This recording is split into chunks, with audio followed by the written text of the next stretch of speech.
Welcome everyone, Costini here with a discussion about Total War Warhammer 3, the Old World or Immortal Empires, to talk about the Beastmen. A race that has an incredible amount of potential in the campaign, but they also have some issues. But make no mistake, the Beastmen, when played correctly, are one of the strongest races in the game. I do apologize in advance for this video if I'm not necessarily completely focused on the subject matter. Suffice to say, things for me today have been pretty terrible, to put it lightly. If you want to know more details, I wrote an entire community post around it. I'm going to try and not let it affect my work all that much.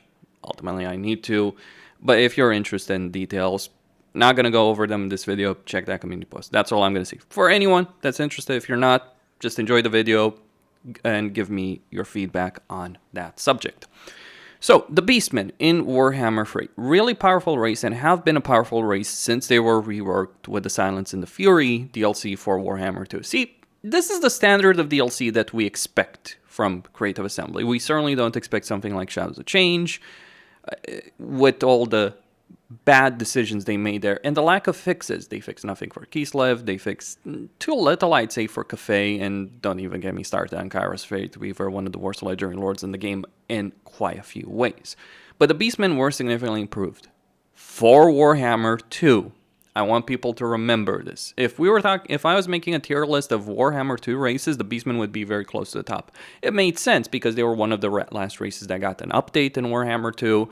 And in fact, the very last race that got an update in Warhammer 2, if I'm not mistaken.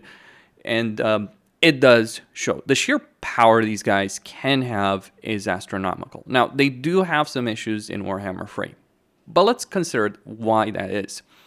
Well, in Warhammer 3, to understand that, Warhammer 3 is about many factions being able to mobilize as many armies as quickly as possible. We're talking here first 20, 30 turns as quickly as possible, and armies that are as powerful as possible within that early game. It is that early game that is essential to the success of your campaign. Everything that comes after that is a slog. It's a grind at worst. At best, you're just steamrolling everything if you're playing your cards right in the early game. So the early game is going to matter a lot. And I'm not just talking here about Legendary. The same principles apply on normal difficulty. In point of fact, the Beastmen can succeed a lot more on Legendary. But why is that? Well, simply put, they don't generate money. They rely on money from raising, sacking, settlements, post-battle loot. And guess what? Increasing the difficulty means you're going to have higher level settlements. You're going to face more armies on the campaign map with more units. So you're going to get more experience. You're going to get more money. This is the thing people need to understand about racial balance. Some of the races that are broken actually do better on higher difficulties than they do on lower difficulties. For instance, Kislev is significantly better on the Legendary difficulty than it is on normal difficulty, because on Legendary, sure, you may have a miserable campaign with a lot of fights, but if you know what you're doing, if you play correctly, you can get a ton of money. And keep in mind, I still say Kislev is pretty bad on Legendary despite that, because, well, you have a race like Dark Elves who earn a lot of money, have a powerful campaign mechanics, and aren't just reliant on post-battle loot. But that's one of the problems of the Beastmen. They rely on fighting a lot of battles. It can work brilliantly well for you, but that's also your main vulnerability if you're playing a Beastmen campaign. Because if you're not fighting a lot of battles, you're not earning dread, which is earned from battles, and you're not earning money, both of which you need. You need money to build up your horde armies and to build up the hearthstones themselves, really, the various structures that you can get in a hearthstone. And you need dread to increase your faction power. See, most factions, they use a resource system to increase their faction power. Influence for the High Elves, slaves for the Dark Elves, all the materials for the Cast Dwarves, and so on and so forth. But the thing about Beastmen don't necessarily care too much about cash, but they do care about dread. The problem I find in a Beastmen campaign is dread. While there's a lot of power, you have to pick and choose which power you're going to get, because dread is used for everything. And I do think that this is one of the issues, that you end up with this kind of campaign dynamic where if you're playing a Beastmen campaign, you get to choose what you're going to do in the early game. There is a better path than others, and this is what the problem I have with it. I'm sure Legend of Total War would agree with it, considering how he plays the Beastmen in Warhammer 3. Because I've seen him play the Beastmen. I play the Beastmen in a similar fashion. I didn't just follow what he was doing to reach the conclusion. Like, I started playing Beastmen when Warhammer 3 came out because they were pretty damn great at the end of Warhammer 2, so why wouldn't I play them? But here's the issue, the fundamental issue. I'll get into the strengths later on in the video. The fundamental issue, Dread is used for everything. So unit caps for low tier units, high tier units, Lord, hero capacity, legendary lords to get through Confederation, because you can't confederate them normally. You have to own the DLC. Like if you're playing Tarks, you can't just own Twist and Twilight and just get access to all of them. Unlike you can't just own Silence if you get access to all of these. Unlike the Sisters of Twilight, who can actually confederate the other Legendary Lords. It makes sense in a Beastman campaign because they're very spread out and they're prone to dying. Mogre in particular is a notable example in Warhammer 2, I'm sure. Kazrak as well. So you being able to get confederation with these guys for Dread is a great mechanic. But the problem is everything, absolutely everything here uses Dread, except items. Like there's a couple of very useful items, including one that gives you 10% campaign movement range, and also one that gives you 10% missile resistance that are tied to money. Absolutely everything else in upgrades, lords, and unit caps are tied to Dread. And that creates a bad campaign dynamic in the early game. And this is where I dislike playing the Beastmen. Their power is there, but their playstyle, I just can't enjoy it. Like, I really can't, because I understand that maybe I'm the kind of player who really loves to optimize the fun of the game, as some people would accuse. Like, I remember there in Total War making that point. But, look, if you've played the game a lot, you're obviously going to try and play that game in the best and most optimal fashion. The problem for the Beastmen is that fashion is not necessarily all that fun. Because I'll explain. You don't increase your Lord and Hero capacity. You don't get Legendary Lords in the first 20 turns. You don't increase any of the unit caps. Why would you, ultimately? Because, again, Dread is used for everything. And besides, you have a ton of Regiments of Renown available in your campaign. So here is what you do in a Beastman campaign. You ignore the unit caps, you ignore Lords and Heroes, and you focus on upgrades. What you specifically want to get over here? A couple of things. You may want to get the higher Hearthstone tiers, though that's not necessarily too important. It may be useful to prevent AI from screwing over your Hearthstones, but again, not too important. However, getting higher Hearthstones may give you campaign benefits, especially in certain specialist elements. What you do want to do, however, before you do anything else, is to increase your Horde army levels, increase your Lord and Hero recruitment level, and increase your army capacity. Basically, you want to get a lot of things that are here in the upgrades before you start doing anything else. Because you can certainly recruit another army early on in the campaign, but why would you bother when you're going to increase the Lord and Hero recruitment rank by 5 to 15 early on in the campaign?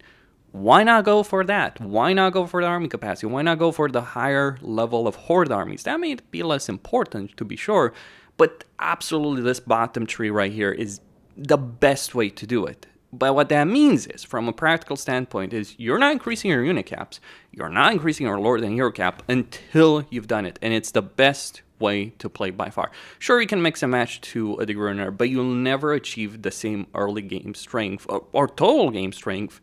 But even early game, you'll never achieve that strength. But what this means is you're going to play with 1-2 armies for a good portion of the early game, and you're going to have very basic units and Regiments of Renown. It's not a fantastical experience from my point of view to just have to play with Ungor Raiders, a couple of Regiments of Renown, and Ungor Herds. It is powerful, it works. Tarax is a slaughterer on the battlefield and campaign map, even in the old world, but it obviously has its issues. And that's where the major problem, the big and only really fundamental problem that the Beastmen do have. Remove this issue, or make multiple currency types for the Beastmen to use for different things, like a currency for unit caps, a currency for Lord and Heroes, a currency for upgrades. Maybe have a split the amount of Dread you gain equally between them, or you can choose what you're going to focus on, though probably splitting them off would be better. And you could have a lot more fun. You'd have greater unit diversity. And keep in mind, the Beastmen do have a great diversity.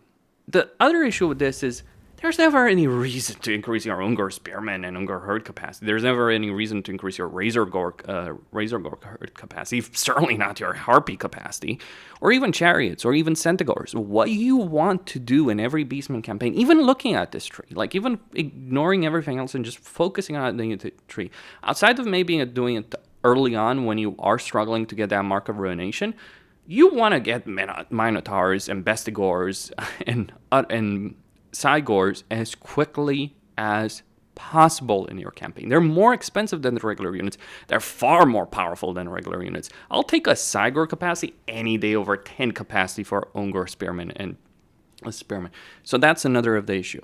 But here's the thing. Look at this unit roster and understand that once you start getting the Dread Machine in motion, and keep in mind, you will get it in motion with higher level Horde armies, because Horde armies do generate Dread with a particular structure, the heads on spikes. And that's the reason army capacity and higher level Horde armies are so important, because they give you more Dread.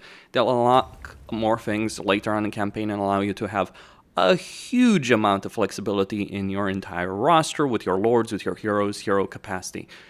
You want to play a campaign with 4 legendary lords and masses of heroes and units, you can do so, but it's going to take a long time with the Beastmen.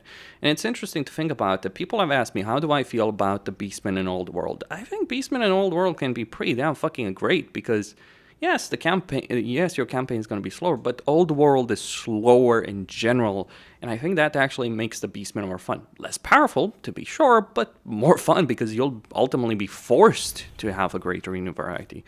Or you can just be miserable and just play with Ungor Raiders until you unlock Cygors and Jabberslives and Gorgons in your campaign. That is the dilemma. But the sheer number of regiments right now these guys have, it is pretty significant. And these are powerful units and powerful regiments right now, and it's just kind of a shame that you are stuck with very few of those unit types for much of your campaign. And the problem I have, this is where it wins for me. All of what I've said here is, it means once you actually get that unit variety and that fun factor going, you've won the campaign. Like, if you get Jabberslives, Gorgons, and any decent numbers, you're done. That's it. Like, there's no challenge that the map is going to throw against you. No enemy that's going to stand in your path. So you become an unstoppable freight train. I mean, in Taurus's case, you start as an unstoppable freight train, but that's Taurus in a nutshell. And that's the issue I have with the Beastmen. They have a lot of power. They have a great unit variety. They can dominate. Problem is, they're not quite so interesting to play if you go down the best path. I guess it's more enjoyable if you decide to be suboptimal with them. But damn, is it not a great situation? I feel like, here's my perspective. I feel the best playstyle for every race should be the one that's the most fun for every race. That's where I stand. That's why I like about the Dark Elves. That's why I like about the Greenskins. That's why I like even about the High Elves, Cafe, and others. They are genuinely fun to play in their most optimal playstyle. Other races, not so much. And Beastmen do certainly go in that direction, as not necessarily being fun with the most optimal playstyle. And if you choose a less optimal playstyle, you might just be gobbled up and annihilated by the AI if you're not careful. That's all I had to say. Costin signing out. Stay tuned for more, a bit shorter, but yeah, there's other things I have to worry about.